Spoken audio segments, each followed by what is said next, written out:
What's going on, everybody? This is Cy from Forge Physio. Today we are going over knee extension stretch. So we like to use this drill with a lot of our post-op patients, whether that's like a knee replacement, any sort of meniscus injury, etc. The list goes on. So this could also apply to you if you have a little bit of tenderness or irritability in achieving that full knee extension or that lockout position.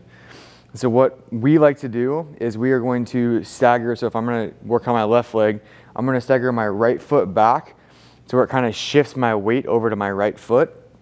I'm going to start with my foot pointed perfectly straight. And then I like to have my hands above my kneecap.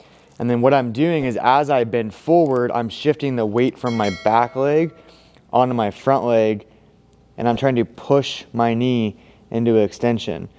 And then where I feel the weight on my left leg, or in the foot, where I feel the weight in my foot is in my left heel. And I'm just slowly driving my knee back into extension.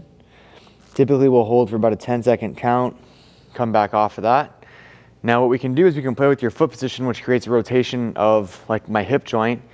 Then when I go to push, it creates a little bit of a different rotation force into my knee. So if I bring my toe across midline, and I go through that same setup to where my knee is straight, I hinge down, shift my weight back to my left leg, keep the weight into my heel, and then I push my knee all the way straight.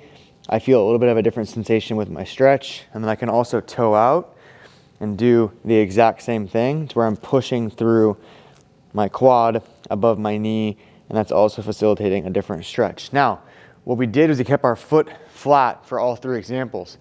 If I want to change the sensation and put more tension on the tissue behind my knee, what I can do is I can pull my toes up, come back down to that bottom position, and drive back where everything's in a straight line.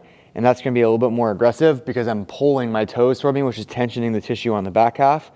I can rotate my foot in, push, same idea, tension more tissue, or I can rotate my foot out, push, same thing, tension different tissue. So relative to my foot going in or out, that's going to rotate my hip a little bit. It's going to create different stretching sensations in and around my knee.